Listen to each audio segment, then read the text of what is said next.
I've never had a song like that for an introduction. That's this really throws me off here.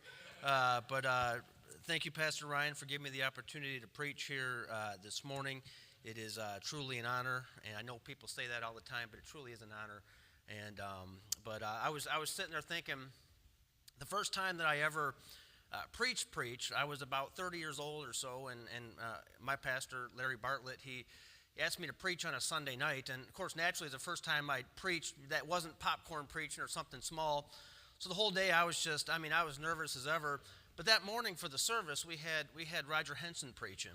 So I thought, okay, well, I'll listen to Brother Henson, then I'll preach. And that service, I was preaching on 2 Timothy chapter 4, and I was preaching on Demas, how he forsook the world and all that.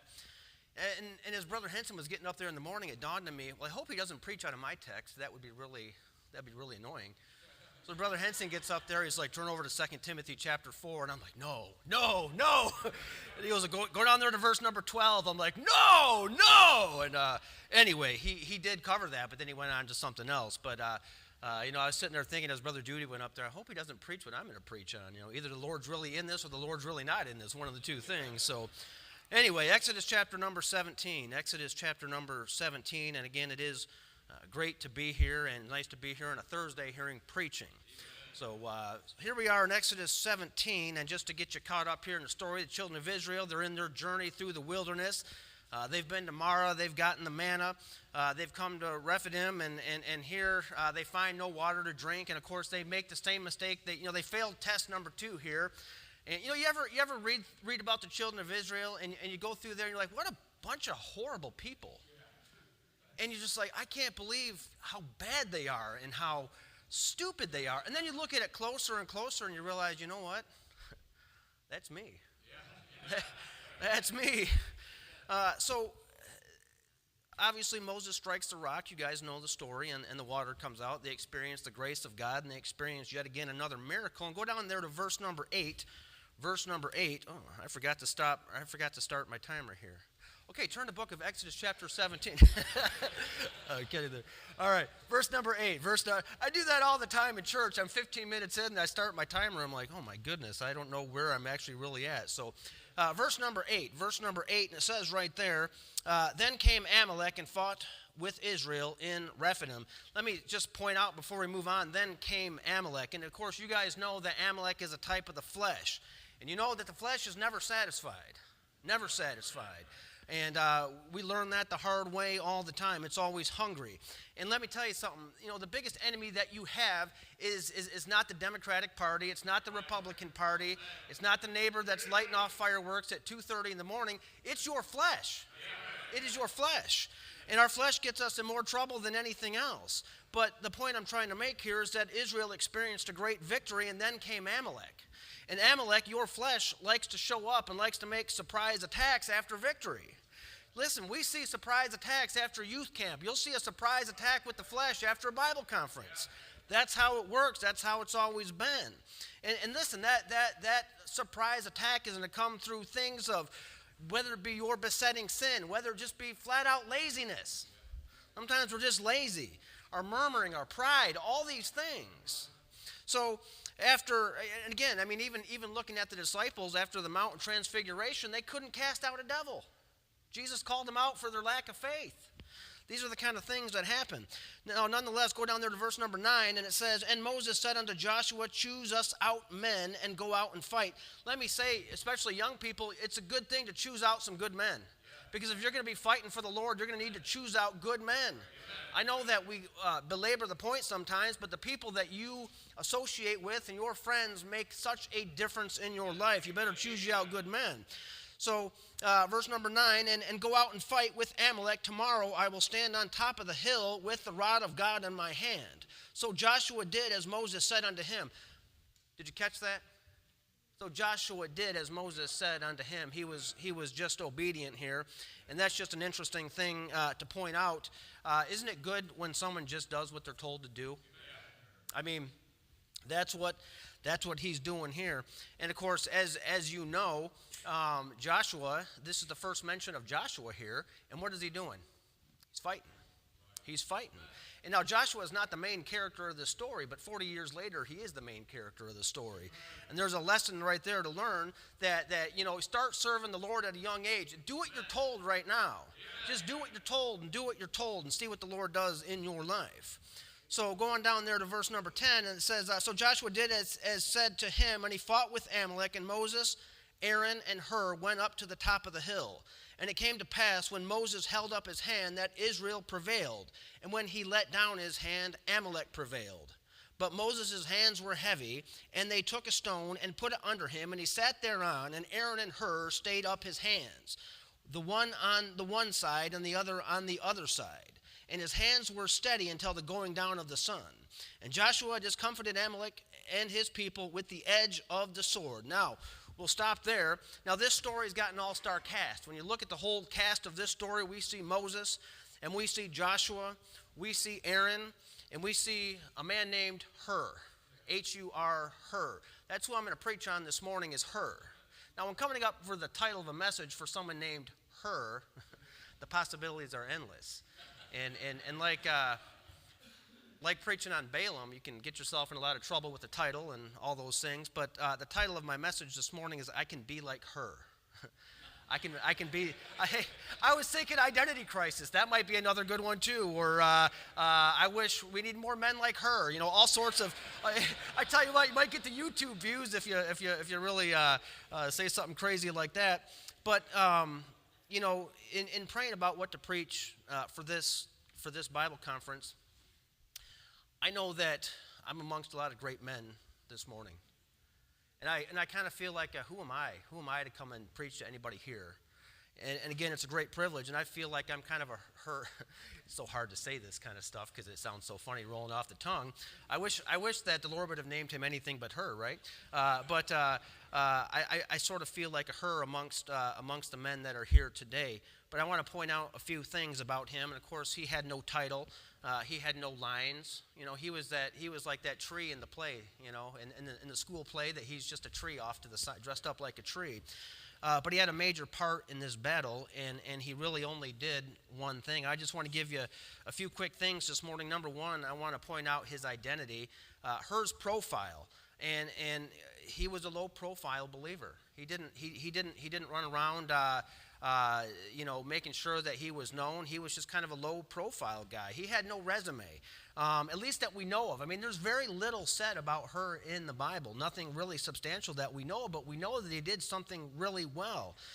There was no record of him having any kind of covetable talent. You know, oftentimes, especially coming to a meeting like this, you watch other preachers preach and you see how they do things. Like, man, how do they do that? How do they get up here and just, speak so eloquently? And how are they good with it? And you think, I can't even do it. And then you see some preachers who they can sing and preach.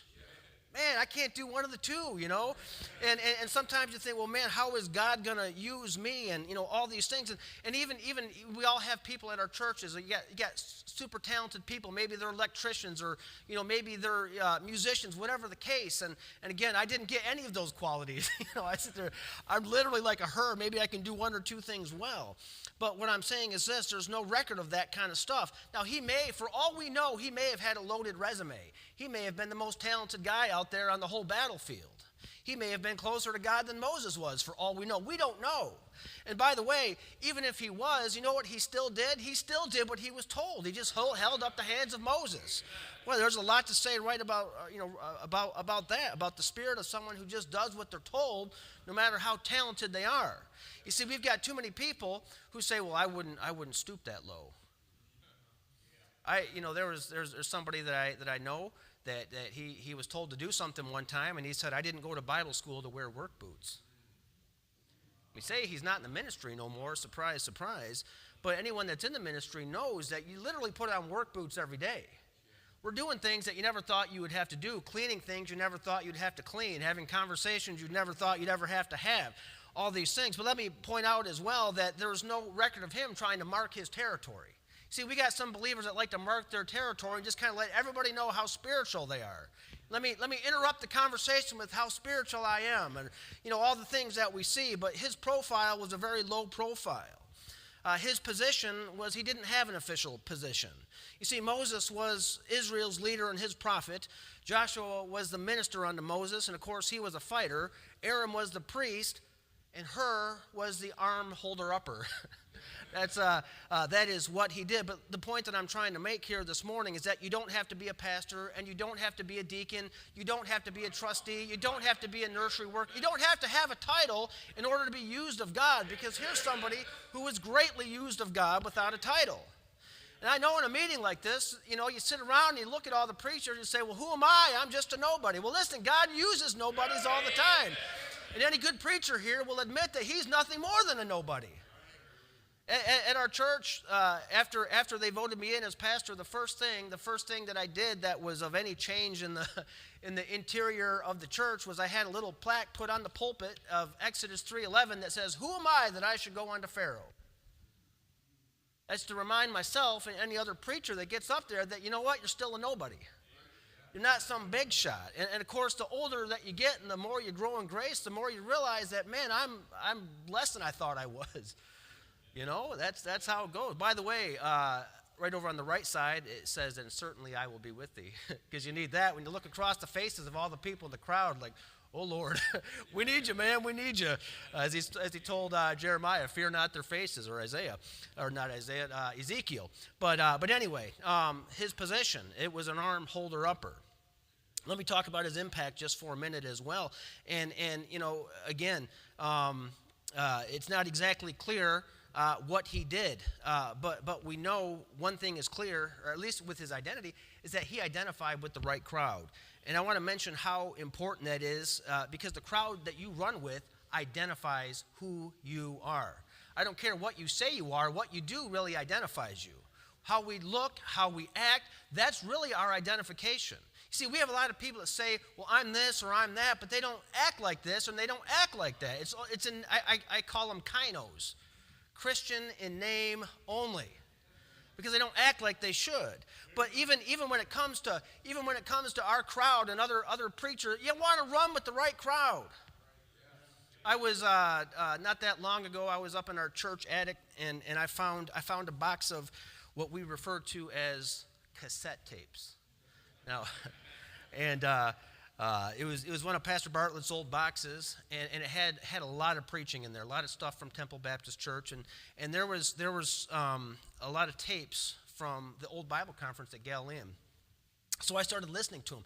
And some of you might be shocked to know that I still have a tape player in my office. I do. I have a tape player in there. And so I started listening to messages from Lanny Hasbrook, Don Green, and Pastor Noy. By the way, I grew up at Galilean going to the Bible conference.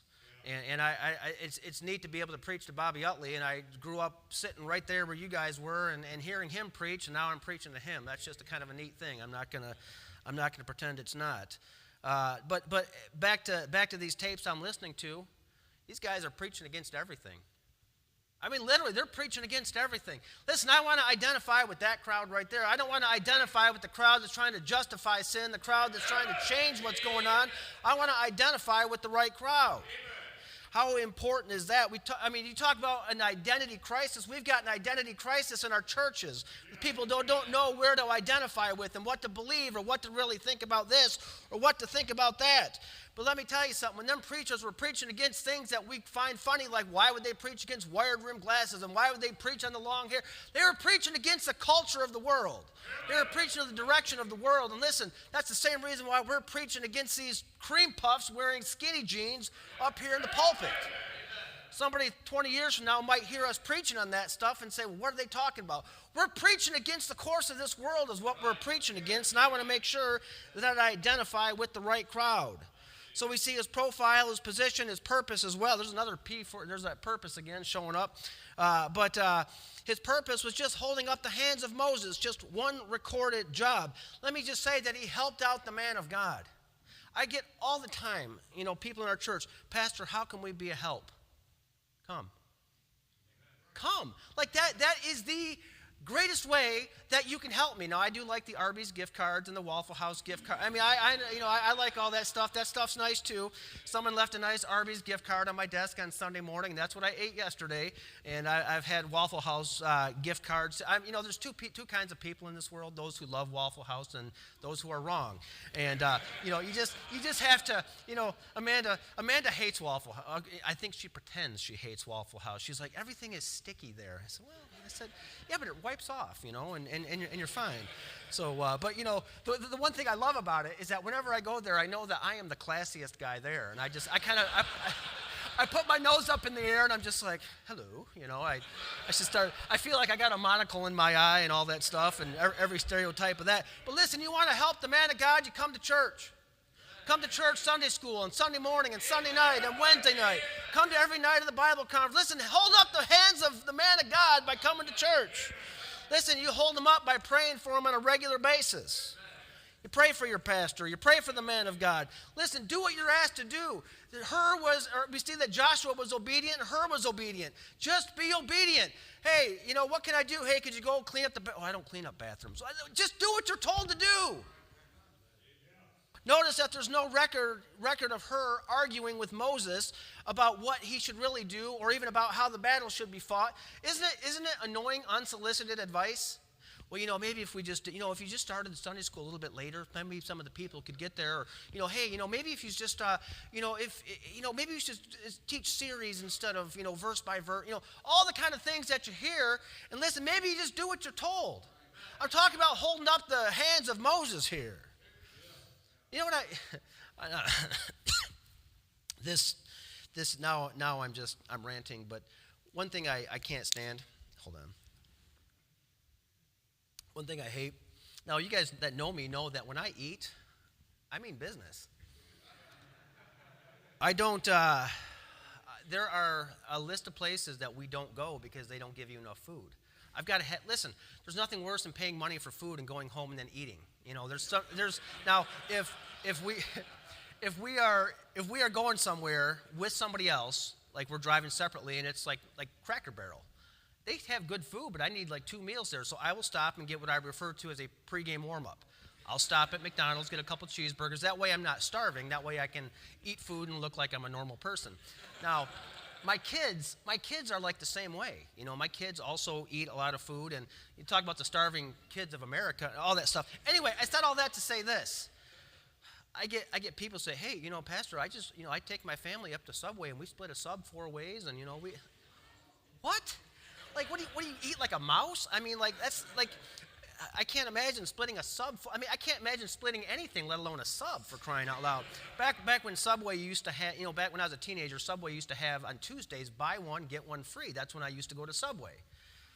And I'll have this and the second one the same way. And to go, no, for here. Anyway, now I've chased a rabbit here. I'm sorry, but listen, I'm talking about holding up the man of God. Listen, we need to support the man of God vocally too. One of the interesting things, in 2 Kings chapter 5, you've got the story of Naaman. But one of the little side notes on that story, Naaman the leper, one of the interesting things is that story begins with that little maid who was taken captive by Syria. Now, do you remember her? And when Naaman got the leprosy, she said to Naaman's wife, "Oh, that they would know about Elisha the prophet." Now, I started thinking about that and think about the fact that we don't know who her parents are. We hardly know who she is. But her parents did something right and raised her to where she had something good to say about the man of God. And she's in captivity too. And here she is saying, oh boy, let me tell you about this man named Elisha the prophet. You see, when you start trashing the man of God, your kids aren't going to say good things about the man of God. That's a simple thing. You say, well, what can I do? Hey, listen, hold up the hands of Moses. Hold them up, and that's what Hur did, and he did it very well. So he had one job, and he did it good. And so number one, we see his identity. Number two, we see his integrity. And you know what integrity is? Integrity is the quality of being honest and having strong moral principles and moral uprightness. And I say that because I love our crowd. We're doctrinally straight. We've got everything down, but we lack some integrity. look, just because you can rightly divide every verse of the Bible doesn't mean that you ought to live like a jerk. It doesn't mean that you ought to not be dependable and all the kind of things that are just basic principles that we've left behind. Let me point out that Hur's integrity to recognize the need. You see, the man of God's hands were heavy. I mean, listen, the man of God's hands are heavy. Your pastor's hands are heavy. He might come to church with a smile on his face most of the time. And listen, there's enemies out there. He's got a burden. He's got vision. He's got a vision for the church. He's got a lack of resources. He's got murmurers. He's got his own family. I mean, I can go on and on and on. His hands are heavy. And what Hur did was he recognized the need, and instead of pushing his hands down, he went and said, hey, let me go help. Your hands are getting heavy, and he held up his hands. And that's integrity to recognize the need. He didn't take a picture and say, oh, look at Pastor's getting tired. He must be out of shape. Posting it on social media. See, we get people that do stuff like that. And instead of doing something about it, they'll just observe it. Or we didn't see her lecture him or gossip about him. We just need to have a prayer meeting for the pastor. His hands are getting heavy. You know what that kind of stuff leads to? We've seen that happen before. But the problem is that most people are so self-absorbed, they hardly even recognize the need that's going on because we're so concerned with self all the time. We see his integrity to react to the need. And he did more than just recognize it. He did something about it. As David said, is there not a cause? Is there not a cause? And listen, we see things, oh, isn't that horrible? Isn't that awful? Look at this place. Look at that place. All that stuff. But what are you doing about it? Besides complaining about it. We sit there and complain about it, but we hardly do a thing about it. He not only did he react to it in that sense, but he also found a way to get there and do it. I know that every pastor in here would say that we've all heard every excuse. Well, Pastor, I got a birthday party next week, or I got a hangnail. I mean, all the excuses that we hear all the time. But listen, if you really want to do something, you'll find a way to do it. Right. We got a priority problem in our churches. I heard a preacher say a few years back, and it stuck with me. He said, every problem that you have in your life is a priority problem. Huh. Well, that's true, ain't it? We got our priorities way out of order. But he found a way to be there. We see his reliability to the need as well. And listen, people of integrity don't stop in the middle of what they're doing because something comes up. Right? Listen, if you say you're going to teach a Sunday school class, teach a Sunday school class. I shouldn't have to look out in the parking lot on a Sunday morning and say, where are my Sunday school teachers? Hey, where's my deacons at? Where are my people at? I mean, listen, on and on we can go. We need some integrity back in our churches. Pastor, I just got a tummy ache today. I'm doing something that I haven't done in a long time. This Monday, I'm going on vacation. But, I'm going to be at our church on Sunday, and I'll be at our church next Sunday, but I'll be gone pretty much every other day of the week. But you know what I fear? I fear being at our church or leaving my church or not being there and being somewhere in Florida and hearing, hey, Pastor, I won't be there to open the building today because I got a hangnail. What am I supposed to do? Right? Fly back? Drive back? Call the people next door. Hey, I know that this might sound awkward right now. Any chance you could just go over and just open the doors? Could you put something together? Listen, we need some integrity, some reliability. These are basic things here. Back when I was working, there was one of my drivers called me one day, and I could go on and on about people who are not reliable at work, but he calls me and he goes, he's at work driving, and he said, hey, I got a fat lip. And I'm like, okay. And he said, should I be working? And there was about 5 seconds of nothing. And I'm like, what? Like, what do you mean, should you be working? And he said, well, I got a fat lip. Do you think I should go home? And I said, no. I said, why would you need to go home? Well, I got a fat lip. Listen, this is where we're at. It doesn't just reside in the churches. It resides everywhere. Listen, dependability is what? The best ability. And we're losing out on our dependability. Proverbs 25:19 says, confidence in an unfaithful man in the time of trouble is like a broken tooth or a foot out of joint. Listen, that ought to be the favorite verse of every Bible-believing pastor in here tonight or this morning is that a confidence in an unfaithful man. And we've all put confidence in an unfaithful man, right? Listen, I want some faith. Listen, I wish that Prayer Baptist Church was full of Hurs. H-U-R, Hurs. Boy, we could do something with a bunch of Hurs. So we see number 1 is identity, number 2 is integrity, and number 3, lastly, his influence. And I'm almost done. We see the influence that he had in the congregation. And of course, this was their first battle. And children of Israel, obviously they came across the Red Sea here. And this is how they learned how to fight. And if it wasn't for him doing what he was told to do and holding up the hands of Moses, Israel would have never learned how to win. Right? So listen, your influence, I don't care how insignificant you may seem, your influence is huge amongst the congregation. It makes a big difference. We see also his influence on the man of God. And Moses' hands were heavy. Now, if you look in verse number 12, it says, but Moses' hands were heavy. And that but indicates that everything was going well, but Israel was about to lose the battle because his hands were heavy. But guess what? Here in comes Hur to save the day. So what an influence that he had on the man of God right there. Yeah. Think about it. Hur might be the reason, this no-name, mentioned only a few times in the Bible, hardly know anything about him, might be the reason that Moses stayed in the ministry. Boy, that's good stuff, ain't it? And he's just a man named Hur. So simple. He was tired, discouraged, weary, all these things. Now we see the influence that Hur had on his family. Now, we don't have time to turn there, but in Exodus 31, we see Hur's grandchildren, one of his grandchildren, is involved in building the ark. Well, how about that? He did something right to where his kids and his grandkids saw what he did, and they continued serving the Lord.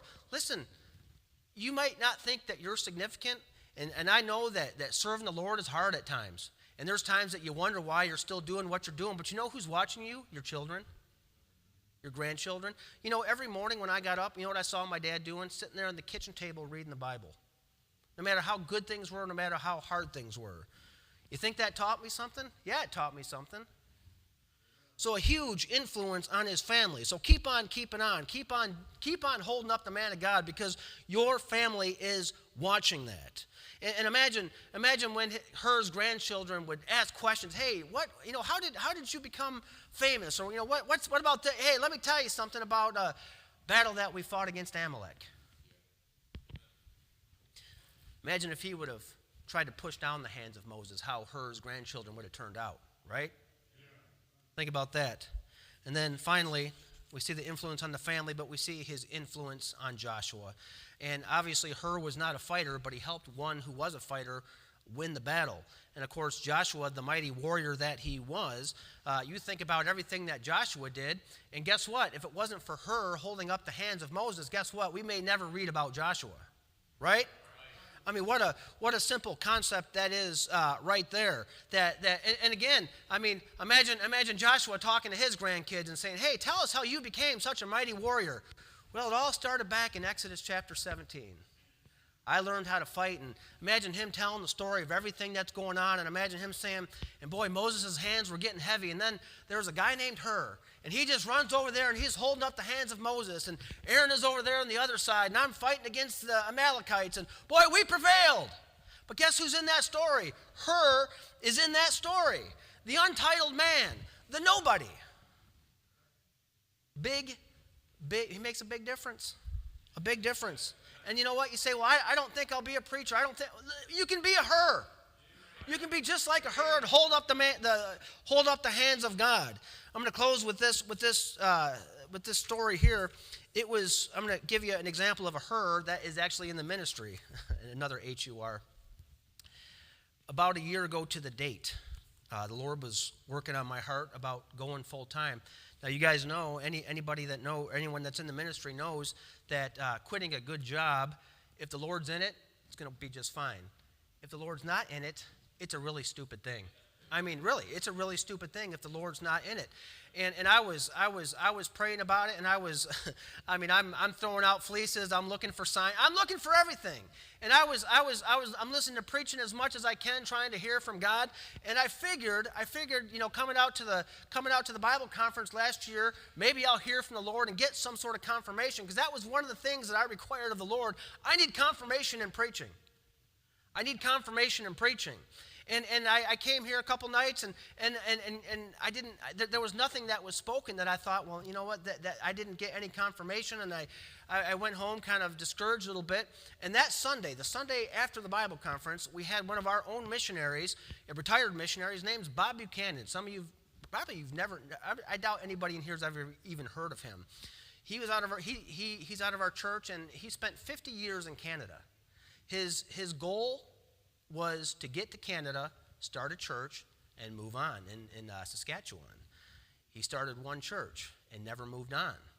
If you were to show up to his church at any point in his ministry, they never really had more than 20 people there. But you know what they did for 50 years? They faithfully served the Lord and did what they were supposed to do. So he comes to where he was passing through, going back to Canada because they got a new work there and they got a new guy that took over, but they still go up in the summertime and all that and help out. And he's in a wheelchair now. And so I had him come up and give a testimony. And here's a guy, 50 years on the field. I mean, this guy's a veteran.